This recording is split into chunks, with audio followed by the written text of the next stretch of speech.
오늘은 사도행전 20장 17절에서 27절의 말씀을 가지고요, 복음 전파자의 올바른 자세, 이런 제목으로 함께 하나님 말씀 상고하려고 합니다. 사람은 한 번뿐인 인생을 살아가지요. 그래서 인생은 일생이다 라고 이렇게 말하게 되어집니다. 히브리서 9장 27절에 사람이 낳다 죽는 것은 정한 것이요 라고 이야기하면서 이 땅에 태어난 모든 사람은 사망 선고서를 가지고 태어난 것입니다. 우리가 그때를 알지 못할 뿐이에요. 그래서 어떤 사람은 사고로 죽고, 어떤 사람은 병으로 죽고, 어떤 사람은 늙어서 죽게 되어져 있습니다. 태어난 모든 사람은 다 죽게 되는 것이죠. 그런데 그 한 번뿐인 인생을 살아가는데 우리는 어떻게 살아가느냐? 마치 연습 없이 무대 위에 서서 공연하는 배우와 같은 삶을 사는 것입니다. 여러분, 우리가 연기를 참 잘한다 라는 그 배우들은요, 하나의 아름다운 장면을 만들기 위해서 수많은 연습과 수많은 장면을 찍어서 괜찮은 걸 모아가지고 편집해서 영화나 드라마를 만들어내는 것을 우리가 보게 되는 것이죠. 그런데 우리 인생은 연습 없이 무대에서 그냥 이제 살아가는 그러한 이제 공연하는 배우와 같은 삶입니다. 그러므로 우리가 매 순간마다 신중해야 합니다.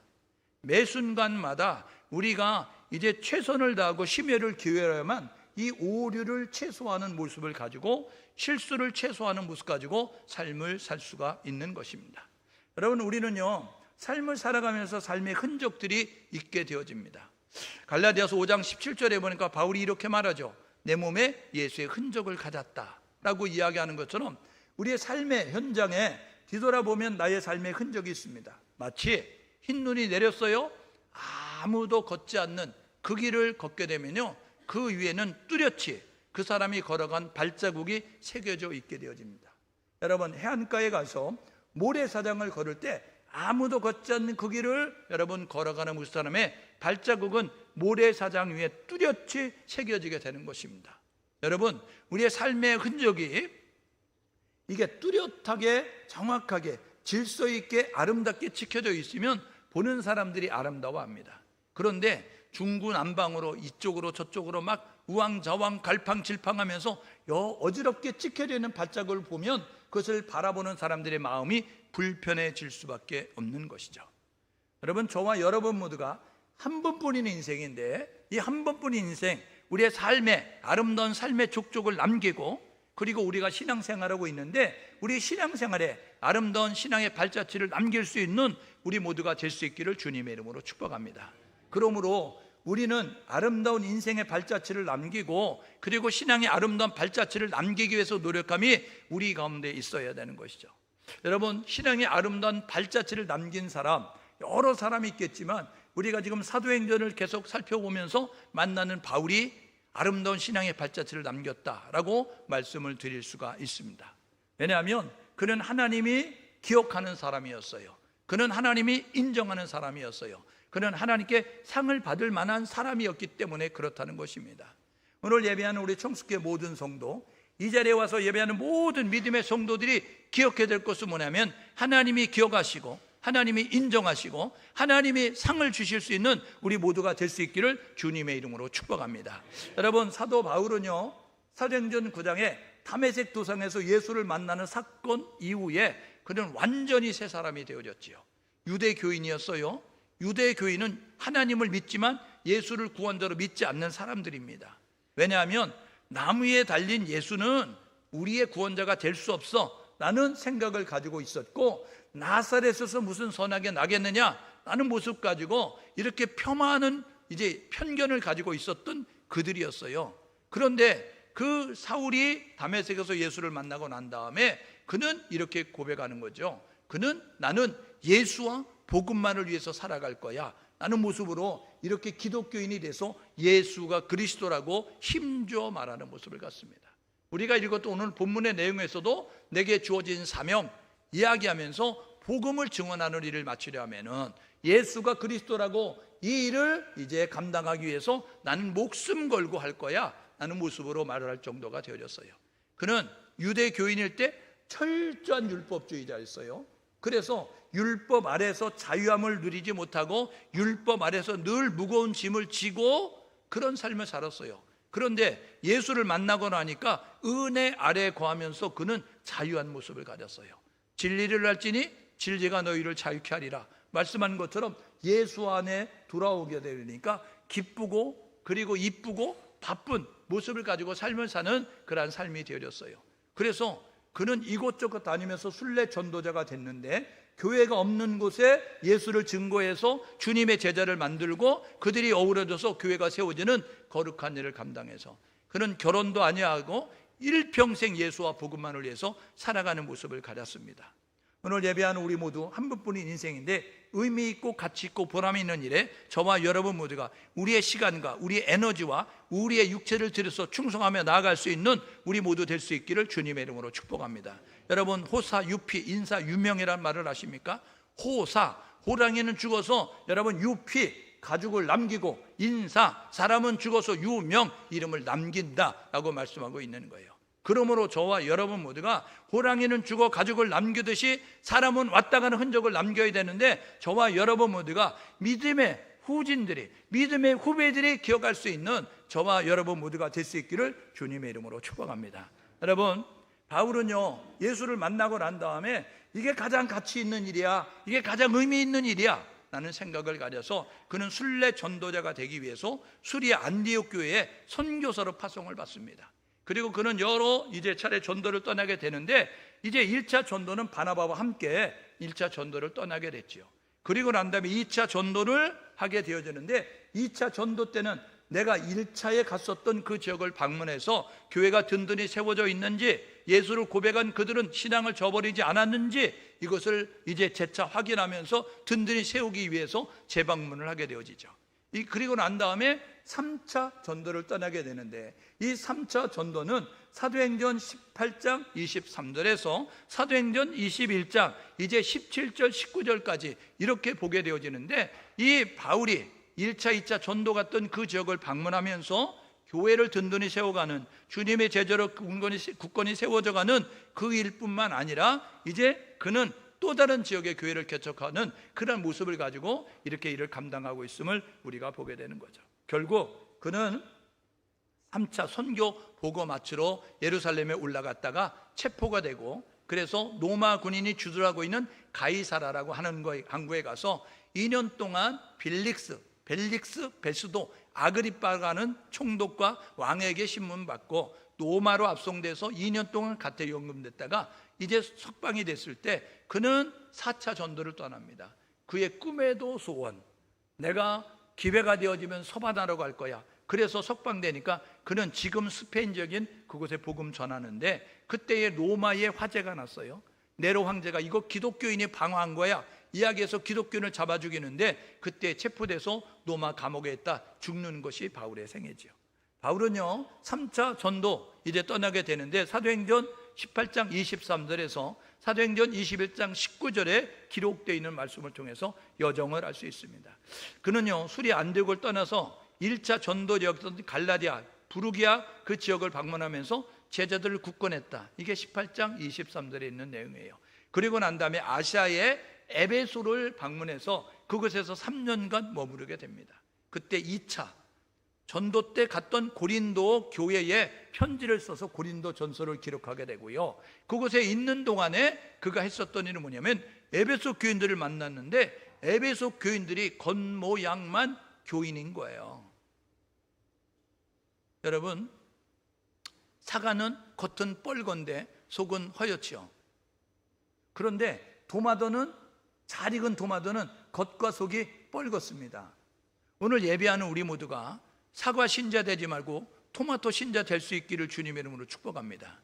여러분, 3년만 다니면, 식당께 3년이면 라면 끓여요. 예? 서당께 3년이면 풍어를 보여. 교회 3년 다니면요 쩍쩍쩍쩍 다 안다고요. 그런데 아는 것과 믿는 것은 전혀 달라요. 아는 것으로 믿는 것으로 착각하지 않는 우리 모두가 될 수 있기를 주님의 이름으로 축복합니다. 여러분, 아는 것은 여기서 제주시 가는 방법을 아는 거예요. 버스 타면 가죠. 걸어가면 가죠. 그런데요 제주시는 누가 가느냐면 걷는 사람이 가는 것이고 버스 탄 사람이 가는 거예요. 저와 여러분 모두가 예수가 그리스도라고 아는 것, 야고보서에 보니까 귀신도 알고 떤다고 이야기했어요. 근데 귀신은 예수가 그리스도라는 걸 알았지 여러분 예수를 믿지는 않았다는 것입니다. 그러므로 저와 여러분 모두가 아는 곳에 머무르지 말고 저와 여러분 모두가 진정을 담아 우리의 마음을 담아 예수가 그리스도를 고백해서 구원에 멀지 않는 우리 모두 될 수 있기를 주님의 이름으로 축복합니다. 그래서요, 그것을 에베소 교인들 너희가 믿을 때 성령 받았냐? 이야기하면서 그들에게 성령이 임할 수 있도록 그렇게 이제 역사하는 모습을 가졌어요. 그리고 두란노 서원을 세워서 신학교를 세워서 그래서 그곳에 많은 사람들의 하나님 말씀을 강론해서 그들로 하여금 자기 고향에 돌아가서 이제 교회를 개척할 수 있는 모습을 가지고 이렇게 선교 사역을 감당했어요. 그러니까 3차 전도 여정은 바울이 이 에베소에 이제 선교 거점을 마련하고 이곳에서 3년 머무르면서 귀한 사역을 감당합니다. 그리고 난 다음에 2차 전도에 갔었던 마게도냐, 아가야 지방을 방문하면서 그러면서 그곳에서 고린도 후서와 로마서를 기록하고 그 교회들 격려하는 모습을 가졌어요.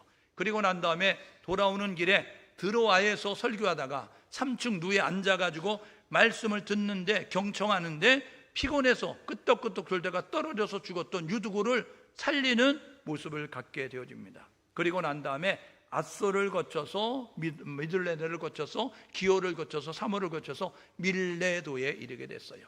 그 밀레도에서 이렇게 바울이 에베소 장로들을 초청하는 거예요. 오늘 읽었던 17절에 그래서 밀레도에 보니까 밀레도에 있는데 에베소 교회 장로들을 초청해서 유언적 설교를 감당하고 그 다음에 고스와 로도와 바다라를 거쳐서 두로에 7일간 도착해서 머무르다가 돌레마이를 거쳐서 그래가지고 로마 군인들이 주둔하고 있는 가이사라에 들어갔는데 그때에 빌립 집사님의 집에서 머무르게 됐어요.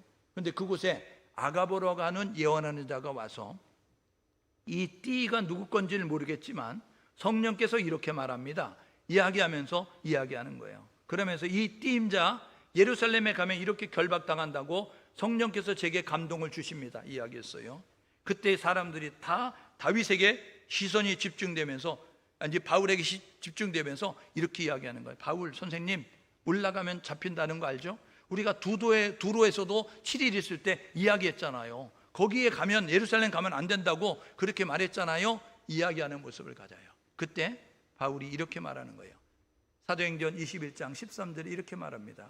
나의 가는 길을 막지 마라. 나는 결박당할 뿐 아니라 죽을 것도 각오했다. 나는 예루살렘에 올라가서 선교 보고하고 체포돼서 감옥에 들어가도 나는 죽어도 상관이 없어. 내가 하나님이 나를 통해서 하신 일을 나는 정확히 보고할 책임이 있어. 그래서 예루살렘에 가는 그러한 모습을 가지고 있어요. 그래서 예루살렘에 올라가서 선교 보고하는 모습을 통해서 이제 3차 선교를 마치는 모습을 우리가 보게 되는 거죠.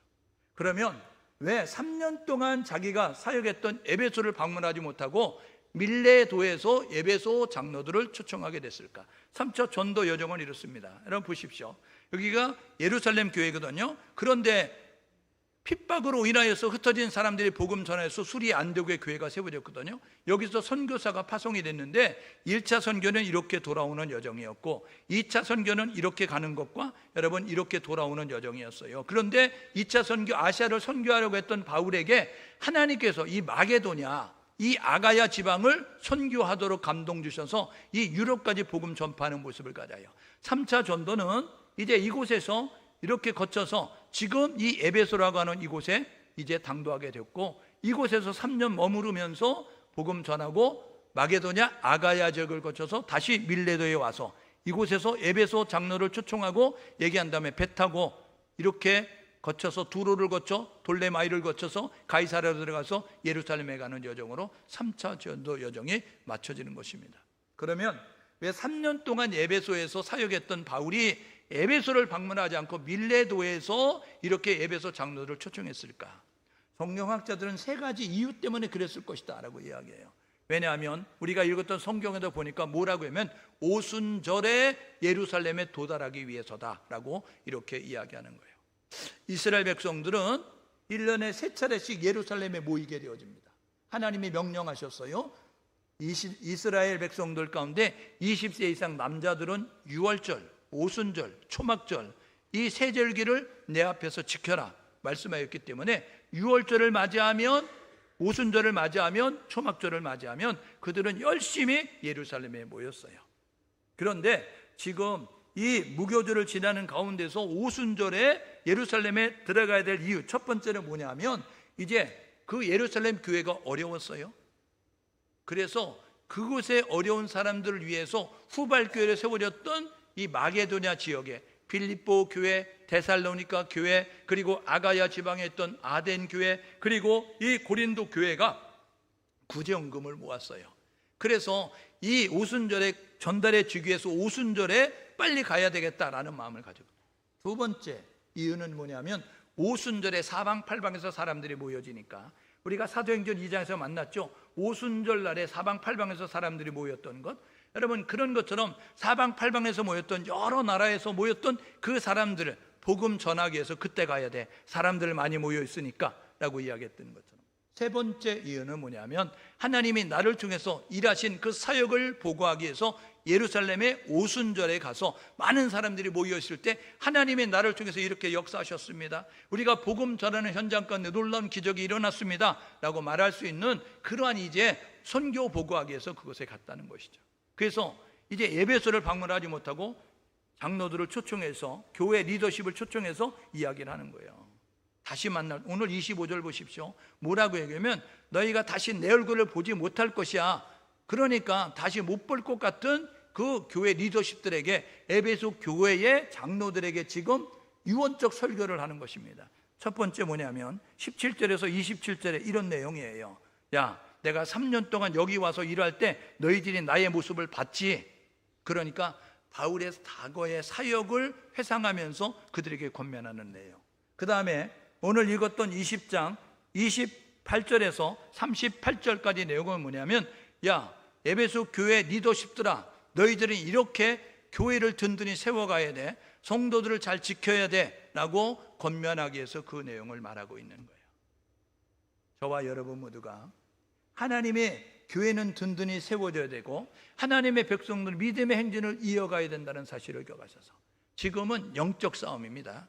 사단은 우는 사자같이 살길 자를, 삼킬 자에서 두루 헤매면서 교회를 무너뜨리고 할 수만 있으면 택한 자도 무너뜨리기 위해서 혈안이 돼가지고 지금 이제 그렇게 다니고 있다는 거예요. 그러므로 저와 여러분들과 깨어있는 교회, 깨어있는 성도가 될 수 있기를 주님의 이름으로 축복합니다. 그래서 저와 여러분들과 마지막 때는 믿음의 싸움이에요. 믿음을 지키느냐 믿음을 빼앗기느냐요. 주님이 탄식하시죠. 누가복음 18장 8절에 마지막 때에 믿음을 보겠느냐 탄식하셨어요. 여러분 가짜가 너무 많은 거예요. 함량 미달이 너무 많은 거예요. 저와 여러분 모두가 여러분 짝퉁되지 말고 진품될 수 있기를 주님의 이름으로 축복합니다. 옆 사람에게 짝퉁되지 말고 진품되자. 짝퉁과 진품은 언제 하느냐? 여러분 짝퉁은요, 비가 올 때 머리로 가면 짝퉁이고, 비가 올 때 품속으로 들어가면 진품이잖아요. 그러니까 저와 여러분 모두가 짝퉁과 진짜는 언제 하느냐? 바람 일으켜 보면 알죠. 바람 일으켜 보면. 왜요? 키질해 보면요, 이 가짜들은 다 밖으로 떨어지는 거예요. 그런데 키질해 보죠. 풍구질하죠. 그럼 어떻게 되는지요? 이 진짜들은 안으로 들어오는 거예요. 저와 여러분 모두가 환난의 바람을 불면, 역경의 바람이 불면, 고난의 바람이 불면 저와 여러분 모두가 멀리 갔더니 멀리 가지 말고 안으로 주께로, 하나님께로 더 가까이 나아갈 수 있는 우리 모두 될 수 있기를 주님의 이름으로 축복합니다. 그러니까 마지막에 가까울수록 우리가 점검해야 되는 거예요. 우리 자신을 수시로 점검하면서 내가 서 있는 이곳이 하나님이 기뻐하는 자리야? 내가 설정한 방향이 하나님이 기뻐하는 방향이야? 내가 지금 하고 있는 일이 하나님이 기뻐하는 일이야? 이것을 점검해 보면서 내가 원하고 내가 좋아하는 일 행하지 말고 하나님이 기뻐하는 행할 수 있는 우리 모두 될 수 있기를 주님의 이름으로 축복합니다. 그래서 바울은요, 하나님이 기뻐하는 일을 감당하기 위해서 최선을 다하였어요. 그래서 이렇게 권면하는 거예요. 야, 복음 전도자들은 이렇게 살아야 돼, 올바른 태도를 가지고 살아야 돼 라고 이야기하면서 첫 번째가 뭐냐면 겸손해야 돼, 그리고 끝까지 인내해야 돼 라고 말씀하고 있는 것입니다. 여러분, 하나님은 교만한 자를 물리치시고 겸손한 자에게 은혜를 주십니다. 그러므로 저와 여러분 모두가 나의 나된 것은 하나님의 은혜임을 깨닫고 자신을 좀 복종시켜가면서 겸손의 자리에 머무를 수 있는 우리 모두 될 수 있기를 주님의 이름으로 축복합니다. 여러분 마태복음 11장 29절 말씀해 보니까 수고하고 무거운 짐 자들아 다 내게로 오라 내가 너희를 쉬게 하리라 말씀하신 그분이 마태복음 11장 29절에 이렇게 말한다고요. 뭐라고요? 나는 마음이 온유하고 겸손하니. 여러분 예수 그리스도는 능력이 있으심에도 불구하고 겸손한 모습을 가지셨어요. 그리고 십자가에 달려 죽으실 때도 하나님의 뜻을 이루기 위해서 능력이 없는 것이 아님에도 불구하고 십자가에 달려 죽으시면서 끝까지 견디게 되었다는 것입니다. 성경은 말하죠. 끝까지 견디는 자가 구원받는다고 말씀하셨으니 저와 여러분 모두가 끝까지 믿음을 지키며 나아갈 수 있는 우리 모두가 될 수 있기를 주님의 이름으로 축복합니다. 우리가요 삶을 살아가면서 교만해집니다. 왜 교만해지죠? 교만해지는 이유는 뭐냐면요 딴 데 있지 않습니다. 한계를 모르기 때문에 그래요. 나의 한계를 모르고 나의 연약함을 모르고 나의 부족함을 모르기 때문에 여러분 교만해지는 것입니다. 개구리는 잊지 않아야 될 것이 있습니다. 개구리가 잊지 않아야 될 것은 언제일까요? 올챙이 때예요. 올챙이 때. 근데 개구리가요 펄쩍펄쩍 뛰고 그러니까 올챙이 쪽을 생각을 못하는 거예요. 그래서 교만해지는 것입니다. 저와 여러분 모두가 우리 이 자리에 있는 것이 나의 재주가 아니고 나의 능력이 아니고 하나님의 은혜예요. 그래서 저와 여러분 모두가 이렇게 고백해야 돼요. 나 된 것은 하나님의 은혜로 된 것입니다. 하나님의 은혜를 깨달으면 하나님 앞에서 바른 신자의 모습을 가져올 수 있어요. 그런데 하나님이 내게 해준 게 뭐가 있어? 내가 열심히 예배 드린 거지? 내가 열심히 이제 일한 거지? 이런 모습을 갖게 되면요 교만해지는 모습을 갖습니다. 여러분, 여러분이 가지고 있는 권력, 여러분이 가지고 있는 지식, 여러분이 가지고 있는 재력, 여러분이 가지고 있는 세상적인 그 힘은 하나님이 주셨다는 사실을 기억하셔서 하나님의 모든 것을 주관하시는 주권자 하나님을 기억하면서 겸손의 자리에 머무를 수 있는 우리 모두 될 수 있기를 주님의 이름으로 축복합니다. 바울은요 날마다 자신을 복종시켜 갔어요. 자랑할 것이 없는 것이 아니에요. 자랑할 것이 많았어요. 예수를 만나고 난 다음에 그는 그것을 다 쓰레기통에 넣었어요. 왜요? 예수를 아는 지식의 가장 고상함을 인하여서 복음이 가장 가치 있는 것을 깨달아서 그는 이 가치 있는 것을 위해서 덜 가치 있는 것들을 내려놓는 모습을 가졌다고요. 오늘 예배하는 우리 모두도 인생을 살아가면서 우리에게 필요한 것이 많이 있죠. 물론 그런 것들이 중요하지 않는 것은 아니지만 더 중요한 것은 예수와 복음이 더 중요하다는 사실을 기억하셔서 그 모든 것들을 내려놓을 줄 아는, 포기할 줄 아는 우리 모두 될 수 있기를 주님의 이름으로 축복합니다. 그래서 복음 전도자인 에베소 장로들에게 이야기하는 거예요. 다시 못 볼 것 같으니까 야 너희들 겸손해야 돼, 야 너희들 끝까지 인내하면서 잘 달려가야 돼 라고 이야기했어요. 두 번째, 오늘 본문에 보게 되니까 뭐라고 이야기해요? 20절, 21절에 24절에 뭐라 그래요? 사명을 감당해야 돼. 바울은요 사명을 인식했어요. 그리고 사명을 감당했어요. 24절에 뭐라 그러죠? 주 예수께 받은 사명, 은혜의 복음을 증언하를 마치려면은 나의 생명을 조금도 귀한 것으로 여기지 아니한다. 바울은요 사명이 무엇인지를 깨달았어요. 그리고 그 사명 감당에 위해서 목숨 걸고 그 일을 감당하는 모습을 갖게 되어진 것이죠. 마가복음 1장 39절에 예수님이 제자들에게 이렇게 말씀합니다. 뭐라고요? 야 다른 마을들로 가자, 내가 거기서도 전도하리니 라고 이야기. 예수님 뭐하러 오셨어요? 이 땅에 전도하러 오셨어요. 그래서 전했다고요. 여러분 예수님 전도했으니까 우리도 뭐 해야 돼요? 전도해야 된다고요. 전도가 뭐예요? 예수를 전하는 게 전도입니다. 선교가 뭐예요? 예수를 모르는, 한국말을 쓰지 않는 다른 언어를 쓰는 사람들에게 예수 믿으라고 말하는 게 선교예요. 전도와 선교는 주님 다시 오시는 그날까지 모든 민족을 제자 삼으라는 하나님의 명령을 이어받아서 저와 여러분 모두가 열심으로 이 일을 감당할 수 있는 우리 모두 될 수 있기를 주님의 이름으로 축복합니다. 그래서 바울은요 정말 바쁘게 살았어요. 그러면서 그거 했던 일은 뭐냐면요 하나님께 돌아와야 된다는 회개, 그리고 예수가 그리스도라는 것을 증언하는 일에 열심을 냈다. 오늘 21절은 이야기하잖아요. 그러니까 내가 꺼리낌 없이 모든 사람들에게 전하고 가르쳤는데 하나님께 돌아오라고 가르쳤고, 그리고 하나님 예수가 그리스도라고 불러야 된다고 고백해야 된다고 가르쳤다. 그래서 전하고 가르쳤다. 20절 21절에 회개, 믿음 이렇게 말하면서 말씀하고 있는 것입니다. 오늘 저와 여러분 모두가 해야 될 뭐냐면 기독교인은 사명을 인식하고 사명을 감당하는 것입니다. 여러분 우리 교회의 사명은요 전도와 선교예요. 교회가 존재하는 목적은요 우리가 교회의 기능 가운데 여러 기능이 있죠. 모여서 예배도 합니다. 모여서 교제도 해요. 모여서 교육도 해요. 모여서 구제도 하고 봉사도 해요. 그런데 잊지 않아야 될 것은 뭐냐면요, 저와 여러분 모두가 하나님의 모든 백성이 구원받기 원하시는 하나님의 소원을 이루기 위해서 예수를 전달하는, 예수를 증거하는, 예수를 말하는 우리 모두 될 수 있기를 주님의 이름으로 축복합니다. 바울은요, 이것을 위해서 사명을 인식하고 사명을 감당하는 모습 가졌어요. 그래서 그 덜 중요한 것들을 내려놓고 그것을 위해서 살아서 마태복음 6장 33절에 먼저 그의 나라와 그의 의를 구하라. 무엇을 먹을까, 무엇을 마실까, 무엇을 입을까 필요한 것이지만 그리하면 이 모든 것을 너희에게 더하시리라. 우리가 하나님의 일을 하면 하나님이 우리의 일을 하십니다. 저와 여러분 모두가 이 사실을 기억하셔서 먼저 하나님의 나라, 하나님의 뜻을 구하고 하나님의 일을 감당할 수 있는 우리 모두 될 수 있기를 주님의 이름으로 축복합니다. 여러분, 우리가 제주의 땅에 있잖아요. 이 제주의 땅에 있는 우리에게 하나님이 주신 여러분 사명이 있습니다. 그 사명이 뭐예요?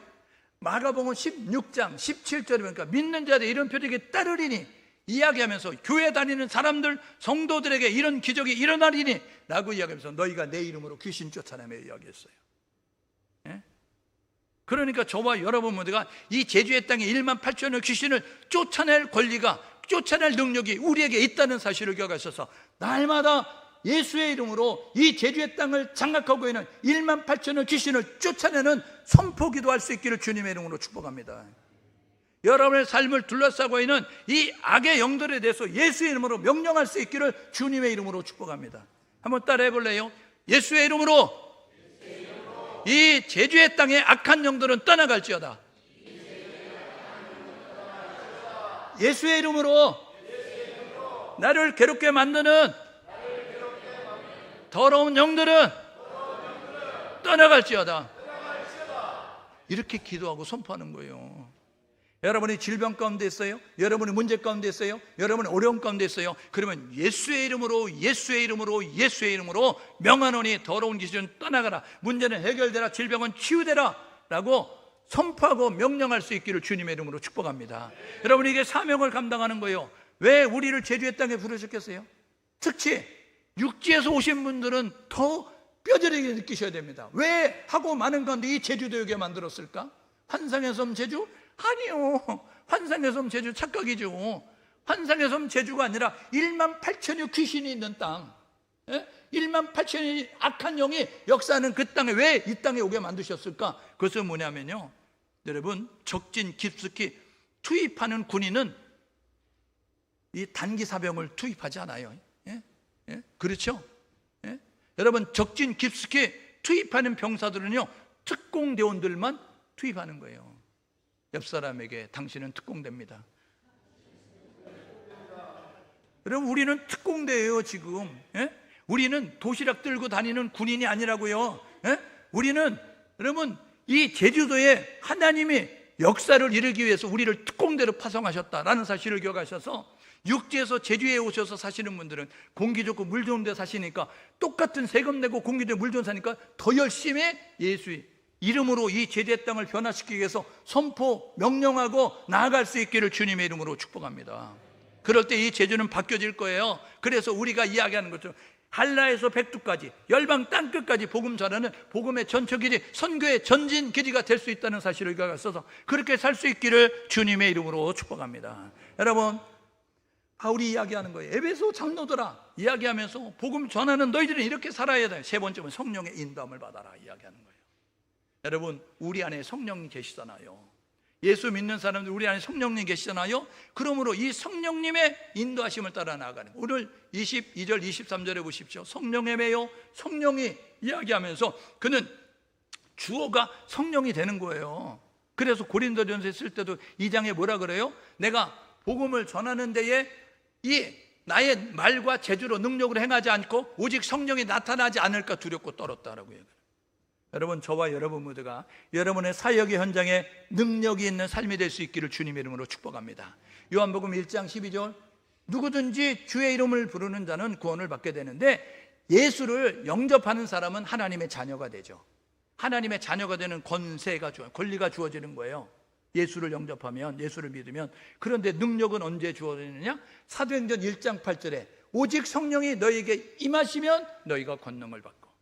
여러분, 성령을 받기 전에는 능력이 없어요. 성령을 받기 전에는 여러분 눌려 갇혀 매여 신음하며 산다고요. 그런데 예수 믿으면서 저와 여러분보다 성령을 받게 되어지면 그 다음부터는 능력을 갖는 거예요.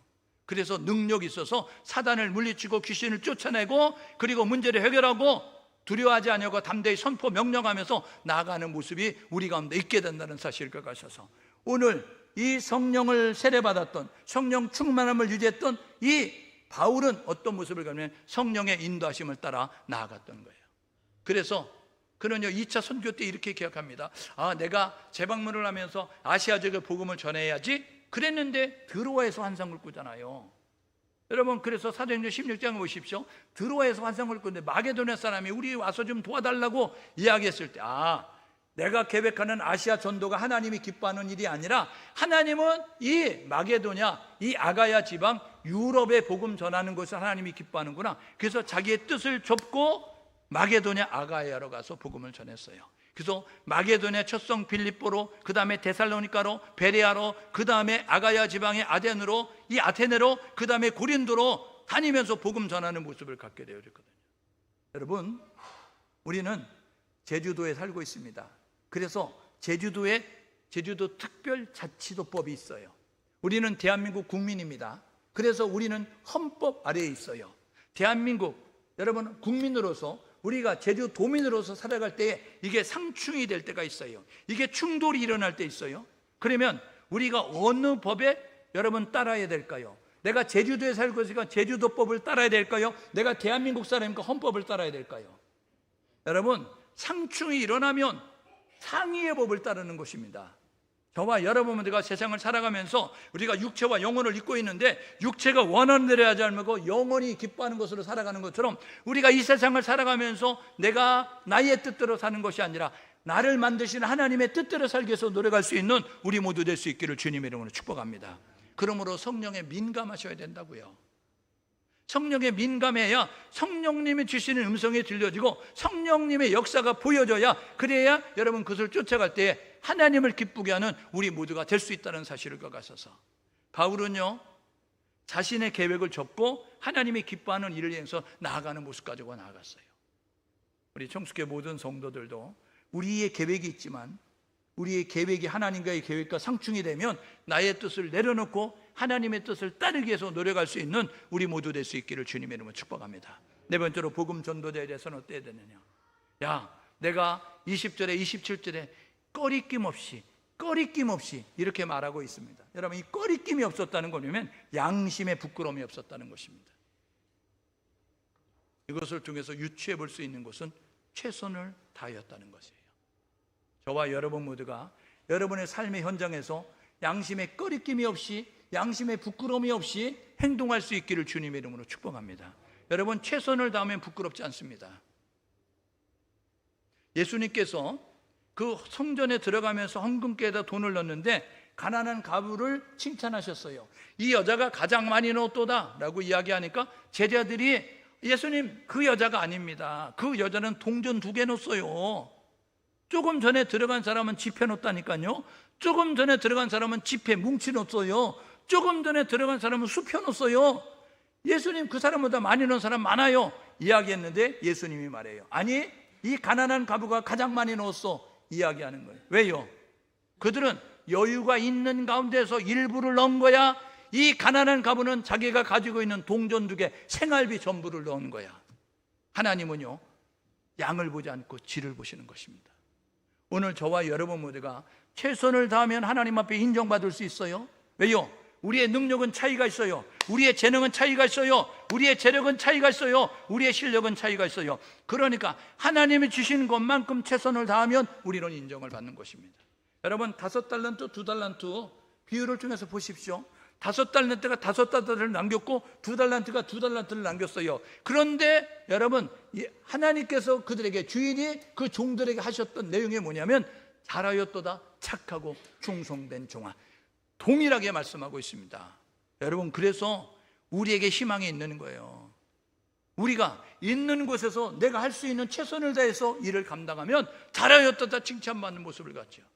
여러분 5명 있는 섬에서 목회하는 사람 아무리 40일 기도하고 여러분 아무리 열심히 해도 5명밖에 전도할 수 없어요. 예? 여러분, 그런데 50만 명 있는 데서 여러분 그 5천 명 목회하는 사람은요, 여러분 적당히 해서 5천 명 모았어요. 예? 열심히 해서 5천 명 모았어요. 그러면 여러분 5명 대 5천 명은 게임이 안 되죠. 그러니까 어떻게 할 거예요? 대형교회 5천 명 목회하는 목사님들, 우와 대단하다 막 이런 모습 가지고 있겠죠. 그런데 하나님 앞에 가면 판정이 뒤집어질 수 있습니다. 왜요? 너는 50만 명 가운데 5천 명을 교회 만들었냐? 얘는 5명인데 다 5명을 교회 만들었어. 그렇게 해서 인정받을 수 있어요. 여러분, 극단적으로 이야기한 거지만 저와 여러분 모두가 우리가 있는 곳에서 최선을 다하십시오.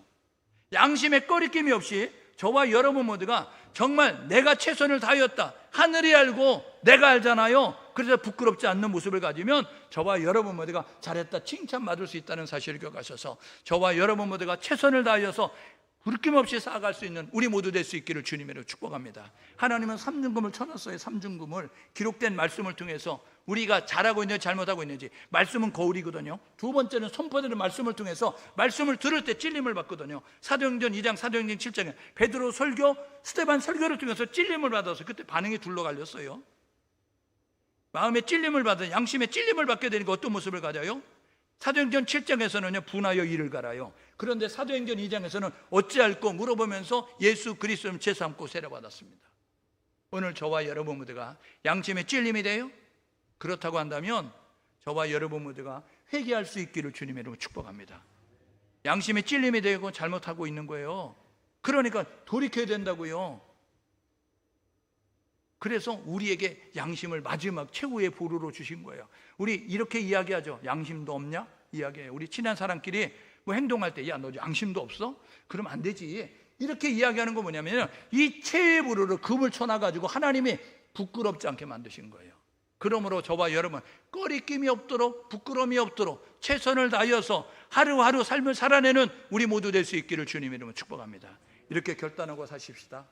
순간순간 점검해 보십시오. 내가 지금 있는 자리가 하나님이 기뻐하는 자리인지.